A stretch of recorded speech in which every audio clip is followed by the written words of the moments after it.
Good morning. तो सबसे पहले हम लोग आज बात करेंगे इंट्रोडक्शन। तो ये पहली वीडियो है हमारे चैनल पे और आज इंट्रोडक्शन है एनसीईआरटी, नई एनसीईआरटी जो इसका नाम है गणित मंजरी, उसका ये इंट्रोडक्शन वीडियो है। तो आज हम लोग सबसे पहले बात करेंगे कि सबसे पहला चैप्टर क्या है। सबसे पहला चैप्टर हमारा जो इंट्रोड्यूस किया गया है इस बार वो है originating yourself, the use of coordinates, orienting yourself, the use of coordinates, मतलब हम अपने आप को कैसे ओरिएंट कर सकें, कोऑर्डिनेट का यूज। ये एक इंटरेक्टिव वे है चैप्टर का नाम बताने का। तो सिंपल वर्ड्स में कहें तो चैप्टर का नाम है कोऑर्डिनेट ज्योमेट्री, जो पिछली एनसीईआरटी में था। तो इसके अंतर्गत हम क्या पढ़ेंगे, कोऑर्डिनेट्स को कैसे हम लोग शो रिप्रेजेंट कर सकते हैं, और उससे इंट्रोडक्शन में थोड़ी सी हम एक एक्सरसाइज सैम्पल प्रॉब्लम सॉल्व करेंगे जो कि एनसीईआरटी में ही दी गई हैं। आने वाले लेक्चर्स में हम लोग नई एनसीईआरटी के सारे सवालों को सॉल्व करेंगे और उससे संबंधित जो भी कॉन्सेप्ट हैं वो हम सॉल्व करेंगे। तो आने वाले क्लासेस में आप सबको पूरी एनसीईआरटी का सॉल्यूशन मिल जाएगा। अगर आप चाहेंगे तो साइंस का, सोशल का, सभी का आपको सॉल्यूशन मिल जाएगा। बस आपको हमारे साथ बने रहना होगा। सबसे पहले हम लोग इंट्रोडक्शन वीडियो में आगे बढ़ते हैं। इंट्रोडक्शन वीडियो में हम लोग क्या सीखेंगे, सबसे पहले हम सीखेंगे कोऑर्डिनेट्स को रिप्रेजेंट क्या करते हैं। सबसे पहले पता करते हैं कोऑर्डिनेट्स होते क्या हैं।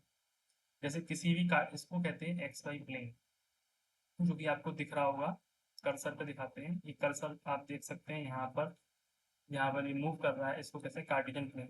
जो दो लाइनों से मिलकर बना है, ये वाली भी लाइन होती है,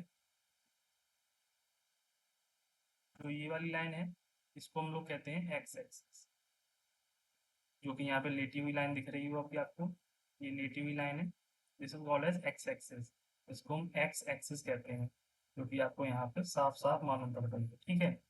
और जो इसमें ये वर्टिकल लाइन होती है इसको हम लोग कहते हैं वाई एक्सिस, ठीक है। यहाँ पे आपको दिख रही है लंबी लाइन, इसको हम लोग कह रहे हैं वाई एक्सिस, ठीक है। तो वाई एक्सिस और एक्स एक्सिस एक जगह पर मिलती हैं, जिसको हम लोग कहते हैं ओरिजन। ये ओरिजन पॉइंट है, यहाँ से वाई की वैल्यू बढ़ना शुरू होती है 1 2 3, और फिर एक्स एक्सिस आता है, यहाँ पर एक्स की वैल्यू बढ़ना शुरू होती है 1 2 3। तो रिप्रेजेंटेशन कैसे करते हैं, सबसे पहले हम लोग सपोज करते हैं जैसे कि कोई पॉइंट है, इस कार्टेशियन प्लेन में कोई पॉइंट है यहाँ पर। तो इसका क्या मतलब है, ये इसका कोऑर्डिनेट पॉइंट है, ये पॉइंट है। अब इसको हम रिप्रेजेंट कैसे करेंगे कि कहाँ पर इसकी लोकेशन क्या है, लोकेशन कैसे बताएंगे इसकी। तो लोकेशन सबसे पहले हम लोग ये लिखेंगे, देखेंगे कि एक्स एक्सिस में वो कहाँ पर है। तो सबसे पहले देखते हैं, तो एक्स एक्सिस लाइन में जब उसके नीचे हम एकदम पॉइंट ड्रॉ करेंगे तो वो 3 पर आ रहा है, और वाई एक्सिस पर सीधे डालेंगे तो वो भी 3 पे आ रहा है। तो मतलब इसका मतलब क्या हुआ कि ये पॉइंट की एक्स एक्सिस की वैल्यू 3 है, तो इस पॉइंट पर वाई एक्सिस की वैल्यू भी 3 है। तो हम इसको रिप्रेजेंट कैसे करें, रिप्रेजेंटेशन इसका होगा इस फॉर्म में, एक्स कॉमा वाई की फॉर्म में। मतलब पहले एक्स की वैल्यू लिखी जाएगी, फिर वाई की वैल्यू लिखी जाएगी। तो इसमें एक्स की वैल्यू क्या है 3, क्योंकि ये पॉइंट हमने नीचे ड्रॉ किया, एक्स एक्सिस से टच करने की कोशिश करी तो 3 पर आया, तो हम लोग लिखेंगे 3, फिर लगाएंगे कोमा, और बाई पर भी ये 3 पे आया तो इसके 3, तो इसके कोऑर्डिनेट्स बन गए 3 3। तो इसमें तो दोनों 3 थे, इसलिए थोड़ा सा समझने में दिक्कत हो सकती है, तो इसको हम थोड़े से अपने और तरीके से समझेंगे, जैसे कि देखिए अभी, ठीक है। तो अभी इसको थोड़ा सा और वैसे करते हैं तब समझ में आएगा। जैसे मान लीजिए मैं ये वाला पॉइंट ले रहा हूँ इस जगह पे, इस जगह पे मैंने एक पॉइंट ले लिया। अब मैं पूछूंगा कि इसके कोऑर्डिनेट्स बताओ इस पॉइंट के, तो जब इस पॉइंट के कोऑर्डिनेट्स पूछते हैं तो हम देखिए सबसे पहले यहाँ से एक लाइन लेंगे। ये अभी तो हम लोग रिहर्सल कर रहे हैं, अभी सीख रहे हैं, इसलिए थोड़ा सा लेंथी प्रोसेस लग रहा है, फिर बाद में आपको देखते ही पता चल जाएगा कि कौन सा एक्स पॉइंट है कौन सा वाई पॉइंट है। तो हम सबसे पहले इसको एक्स एक्सिस से मिलाने की कोशिश करेंगे, और इसी पॉइंट को हम लोग वाई एक्सिस से मिलाने की कोशिश करेंगे। पता है ना, vertical line is called y axis and horizontal is called x axis, ये याद रखना है। तो हम इस पॉइंट को मान लीजिए पीक पॉइंट है, तो इसको हमने पहले एक्स एक्सिस से मिलाया, देन वाई एक्सिस से मिलाया। एक्स एक्सिस में मिलाने पे हमें मिला 2 पॉइंट, और वाई एक्सिस में मिलाने पे मिला 3। रिप्रेजेंटेशन कैसे करते हैं आपको याद है ना, एक्स कॉमा वाई, पहले एक्स की वैल्यू फिर वाई की वैल्यू, तो एक्स पे मिला 2 पे, तो इसलिए 2, और y पे मिला 3 पे, इसलिए कॉमा लगा के 3 और ब्रैकेट क्लोज। इस हिसाब से हम लोग कोऑर्डिनेट को रिप्रेजेंट कर सकते हैं।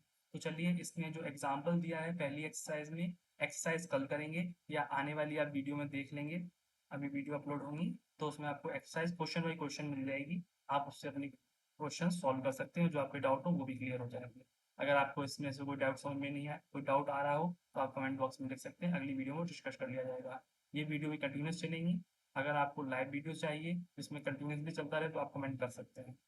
सबसे पहले से संबंधित एक क्वेश्चन कर लेते हैं, जो कि हमें एनसीईआरटी में ही दिया गया है। ये एनसीईआरटी का ही क्वेश्चन है, इसको जूम कर लेते हैं। अब इस क्वेश्चन में हम लोग क्या समझते हैं, इस क्वेश्चन में एक कार्टिजन इक्वेशन, कार्टिजन ग्राफ दे दिया गया है, जिसमें आप समझ सकते हैं, थोड़ा समझ लीजिए। ये कार्टिजन ग्राफ पेपर आपने देखा होगा। अब इसमें ये बॉक्सेस होते हैं, लाइंस होती हैं, इन सबसे भी मतलब नहीं रखते हैं, अभी हम आपको बताते हैं क्या है। देखिए, मैंने आपको बताया था एक्स एक्सिस होता है, वो आपको दिख रहा होगा, एक्स एक्सिस कहाँ पे लिखा है।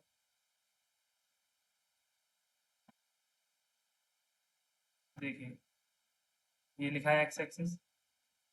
आपको बताया गया था कि लेटी हुई लाइन एक्स एक्सिस होती है, यानी हॉरिजॉन्टल लाइन एक्स एक्सिस होती है। तो देखिए, एक्स एक्सिस ये पूरी लाइन, हमने अभी तक पॉजिटिव बात की थी, एक्स एक्सिस जीरो के बाद नेगेटिव हो जाती है, नंबर लाइन में आपने पढ़ा होगा। ऐसे ही वाई एक्सिस भी जीरो के बाद नेगेटिव हो जाती है, नंबर लाइन में आपने पढ़ा होगा। तो इसमें बस थोड़ा सा ही वह है, अभी आपने कोऑर्डिनेट्स बनाना सीख लिया है, तो सीधे हम लोग बात करते हैं। थोड़े से पॉइंट्स वो पढ़ लीजिए कि जो ओरिजिन, जो सेंटर होता है वहाँ पे एक्स भी जीरो होता है, वाई भी जीरो होता है, इसलिए इसके कोऑर्डिनेट्स होते हैं 0,0। ठीक है। अगर कोई पॉइंट एक्स एक्सिस को रिप्रेजेंट करता है, तो अगर हम जब देखें तो एक्स एक्सिस पर ये है 4.5, तो इसलिए यहाँ पर इसकी एक्स की वैल्यू 4.5 दी गई है, और वाई में ये है ही नहीं, सिर्फ एक्स एक्सिस लाइन पर ही है, तो उसकी वाई का 0 है। तो ये भी कॉन्सेप्ट याद रखना है। और जैसे कि देखिए, यहाँ पर एच पॉइंट है, जो एच पॉइंट है यहाँ पर, वो सिर्फ बाई एक्सिस में रिप्रेजेंट कर रहा है अपने आप को, सिर्फ बाई एक्सिस में ही है, लाइन पर है वो, तो इसमें एक्स की वैल्यू 0 होगी, क्योंकि इसमें एक्स का कोई कंपोनेंट ही नहीं दिख रहा, देख के मालूम पड़ रहा है उसे बाई एक्सिस में है, एक्स वाई प्लेन में आया ही नहीं है अभी, तो इसलिए बाई में जितना चला 4, तो सिर्फ 4 आएगा बाई की वैल्यू, और एक्स वैल्यू 0 रहेगी। तो अगर जैसे मान लो मैं आपको एक एग्जाम्पल के तौर पर पूछूं, तो यहाँ पर अगर कोई पॉइंट हम कर दें, पहले ये सब रेज कर देते हैं। जैसे मैं यहाँ पे आपसे पूछूंगी वाट, इस पॉइंट के कोऑर्डिनेट्स क्या होंगे, इस पॉइंट के कोऑर्डिनेट्स बता दीजिए, यहाँ पे जो रेड डॉट है, तो हम सब सीधे सीधे देखेंगे कि ये पॉइंट एक्स से 3, एक्स पर 3 है, और वाई पर इसकी शेडो पड़ रही है 4 पर। तो हमने पहले भी पढ़ा है रिप्रेजेंटेशन कैसे होता है, x comma y, always x comma y पे रिप्रेजेंटेशन होगा, वाई कॉमा एक्स कभी नहीं हो सकता। तो एक्स कॉमा वाई माने एक्स पे इसका शेडो 3 पे पड़ रहा है, वाई पे इसका शेडो 4 पे पड़ रहा है, तो इसके कोऑर्डिनेट्स कितने हो जाएंगे, इसके कोऑर्डिनेट्स हो जाएंगे, जैसे हम इसका पॉइंट का मान लेते हैं, इस पॉइंट को हम ले लेते हैं ए ने, तो ए पॉइंट के कोऑर्डिनेट्स कितने हो जाएंगे, बताइए जल्दी बताइए। ए पॉइंट के कोऑर्डिनेट्स हो जाएंगे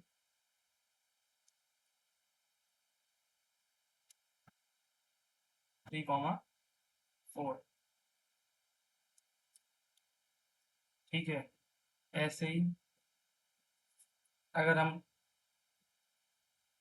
इस पॉइंट कोऑर्डिनेट पूछ रहे हैं, और जैसे मान लो अब ऐसे देखते हैं कि जैसे कि हम लोग कोई बी ऑप्शन ले लेते हैं, बी पॉइंट ले लेते हैं, और उसके कोऑर्डिनेट हम आपको दे देते हैं, जैसे कि 4,7। तो इसको रिप्रेजेंट कैसे करेंगे, सबसे बड़ी बात ये आती है। तो हमें पता है इसको रिप्रेजेंट कैसे करते हैं, पहली वैल्यू एक्स की, दूसरी वाई की, इतना याद रखना है, पहली एक्स दूसरी वाई, एक्स कॉमा वाई याद करा दिया, याद कर लीजिए। तो पहली वैल्यू एक्स की है, तो हम 4 एक्स में चलेंगे, एक्स 4 में चलेंगे, तो ये है एक्स एक्सिस, तो 1, 2, 3, 4, 4 पर आ गए, यहीं पर रुक जाएंगे। अब वाई में कितना चलना है, 7 चलना है, ठीक है, देखो हम यहाँ से आए हैं 1 2 3 और 4, इस पॉइंट पर आ गए। तो अब इस पॉइंट पर हम रुक जाएंगे, उसके बाद 7 चलना है बाई में। अब माइनस प्लस देख लेना है, अगर जैसे मान लो 4 माइनस का होता, 4 अगर माइनस का होता तो हम यहाँ पे इस तरफ चलते, क्योंकि ये भी तो एक्स एक्सिस ही है ना, ये भी तो एक्स एक्सिस है। और अगर 7 माइनस का होता तो 4 माइनस में चलेगा, 7 माइनस में चलते, पर यहाँ पर वो इसमें देखिए यहाँ पर वैल्यूज की कमी है, तो इसको भी एक्सटेंड कर देंगे। क्योंकि एक्सटेंड कर दे रहे हैं पहले इसको, ग्राफ को, इसमें ग्राफ में थोड़ी सी कमी आ गई तो होती है सब हो जाएगा। It is, this is 6 and this is 7। ठीक है, तो देखो हम कहाँ तक आ गए थे। हम लोग एक्स एक्सिस में 4 चल गए थे, क्योंकि हमें पता है पहला पॉइंट 4 होता है। अब इसमें लिखा है वाई में 7, पहली वैल्यू एक्स की, दूसरी वाई की, तो वाई में 7 चलेंगे। तो 7 देखो 4 यहाँ पर, और वाई ऊपर होती है, तो 7 चलेंगे चलेंगे चलेंगे चलेंगे यहाँ पर आ गए ये पॉइंट। तो ये पॉइंट हमारा बी पॉइंट हो जाएगा। ठीक, तो इस हिसाब से हम लोग कोई पॉइंट के कोऑर्डिनेट्स लिख देते हैं। जैसे कि ए पॉइंट के कोऑर्डिनेट अभी हमने 3,4 लिखे थे, किसी भी पॉइंट के कोऑर्डिनेट लिख दे रहे हैं, और पॉइंट से हम लोग ड्रॉ भी कर दे रहे हैं। तो इस हिसाब से हमारा इंट्रोडक्शन वीडियो था, जो कि था orienting yourself the use of coordinates chapter का इंट्रोडक्शन था। आने वाले पार्ट्स में आपको इसके एक्सरसाइज के सॉल्यूशंस मिलेंगे। Thank you for watching.